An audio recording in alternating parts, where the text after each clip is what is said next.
আসসালামু আলাইকুম। প্রিয় দর্শক, অন্য মঞ্চের আলাপ চাইতে আপনাদের সকলকে আমন্ত্রণ জানাচ্ছি।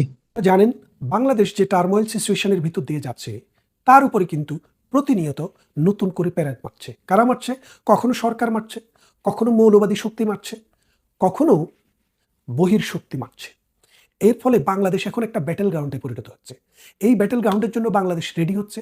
যুদ্ধটা হবে এই দেশে, মরবে এই দেশের মানুষ, অনাহারে মরবে, অদ্যাহারে মরবে, অন্যের অভাবে, বস্ত্রের অভাবে, বাসস্থানের অভাবে মরবে। সেই মৃত্যুর জন্য বাংলাদেশ প্রতিনিয়ত তৈরি হচ্ছে। এই বাংলাদেশ 1971 সালে স্বাধীনতা হওয়ার পর গত 54 বছরে বাংলাদেশটি কিন্তু তার প্রতিবেশীর সাথে কিন্তু একটি কাজ চালানো সম্পর্ক রেখেছে। খুব ভালো না রাখতে পারলেও বার্মা বলেন, শ্রীলঙ্কা বলেন, নেপাল বলেন, ভুটান বলেন, ভারত বলেন, সবার সাথে কিন্তু আমাদের কিন্তু একটা কাজ চালানো সম্পর্ক ছিল।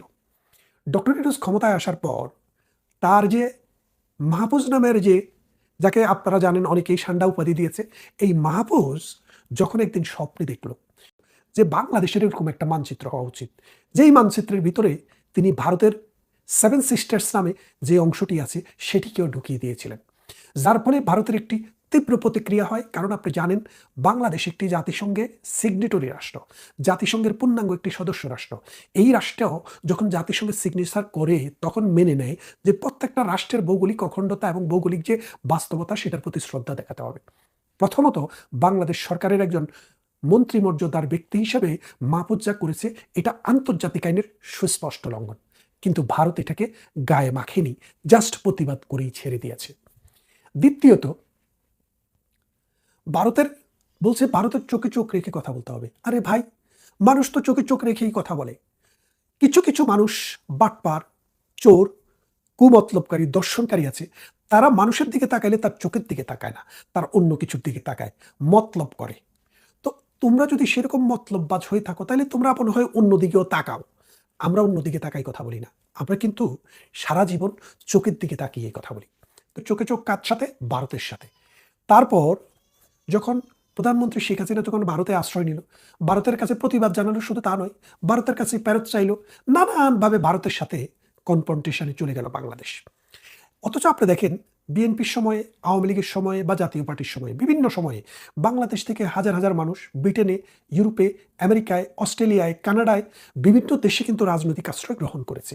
বড় বড় নেতারাই করেছে। এই যে তারেক রহমান, তিনি তো গত 16-17 বছর কিন্তু লন্ডনেই কিন্তু রাজনৈতিক আশ্রয় গ্রহণ করে আছেন। তার মানে এই রাজনৈতিক আশ্রয়টা আমেরিকায় নিলে, ব্রিটেনে নিলে আপনি তাদেরকে কিছুই বলতে পারেন না, কিছু বলবেনও না। কিন্তু ইন্ডিয়াতে নিলে সমস্যা কেন? আপনার এত সমস্যা কেন? দালাই লামাকে ইন্ডিয়া আশ্রয় দিয়েছিল না? পাকিস্তান, চীন কিন্তু অনেক হুমকি দিয়েছে, ধমকি দিয়েছে, দালাই লামাকে এখান থেকে তুলে নিয়ে যাব বলেছে এবং এখানে এসে হত্যা করবে বলেছে, কিন্তু কিছুই করতে পারেনি। কারণ ভারত তো চুনুপুটি কোনো রাষ্ট্র না। ভারত পৃথিবীর 5টি শক্তিধর রাষ্ট্রের একটি রাষ্ট্র। ভারত পৃথিবীর 5টি বড় অর্থনীতির মধ্যে একটি রাষ্ট্র। ভারত পৃথিবীর সবচাইতে বড় গণতান্ত্রিক রাষ্ট্র। ভারত পৃথিবীর সবচাইতে বেশি জনগণের রাষ্ট্র। ভারত পৃথিবীর সবচাইতে বহু বেশি বর্ণের এবং ধর্মের বসবাসকারী মানুষ রাষ্ট্র। সুতরাং ভারতকে আপনি ডক্টর ইউনূস এত ছোট করে দেখছেন কেন? কিন্তু সাম্প্রতিক সময়ে ভারত সম্পর্কে যে মন্তব্যটি করেছেন ডক্টর ইউনূসের স্বরাষ্ট্র উপদেষ্টা জাহাঙ্গীর আলম সাহেব, লজ্জার, অপমানের এবং ধৃষ্টতার। তিনি বললেন যে পার্বত্য চট্টগ্রামের যে অশান্তি, এটাতে ভারতের ইন্ধন থাকতে পারে। আপনার কাছে কি প্রমাণ আছে? একটা রাষ্ট্র সম্পর্কে পায়ে পাড়া দিয়ে আপনি যে একটা ঘটনা ঘটাতে চাচ্ছেন, আপনার কাছে কি প্রমাণ আছে? কোনো প্রমাণ নেই। অথচ আমরা জানি এই পাহাড়ি এবং বাঙালি সমস্যা এখন সৃষ্টি হয়নি।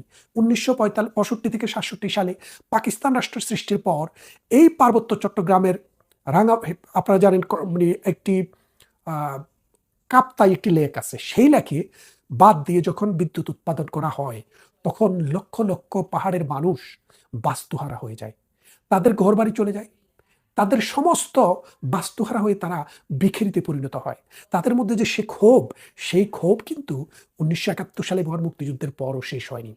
তারপরে বিভিন্ন রাজনৈতিক সরকারের সময় নানাভাবে এটাকে প্রশমনের চেষ্টা করা হয়েছে, কিন্তু সেটা প্রশমন করতে পারেনি। প্রধানমন্ত্রী শেখ হাসিনা ক্ষমতা আসার পর পাহাড়িদের সাথে একটি শান্তি চুক্তি করে এটাকে একটা সুন্দর জায়গায় নিয়ে এসেছিল।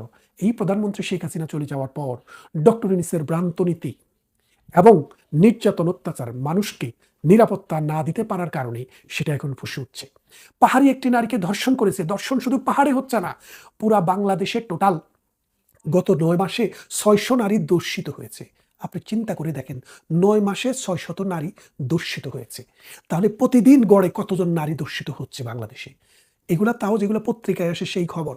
পত্রিকায় আসে না, জোর করে ভেড়া ভেঙে নানানভাবে রাজনৈতিক প্রেশার করে আরো কত দর্শন হচ্ছে, আর মাদ্রাসাগুলোতে কি পরিমাণ বলৎকার হচ্ছে সেটাকে যদি হিসাব করেন 600 কি 6000 হবে। এর ধারাবাহিকতায় পাহাড়ে একটি নারীকে দর্শন করা হয়, সে প্রতিবাদ করে, তখন পুলিশ এবং আর্মির গুলিতে 3 জন মারা যায়।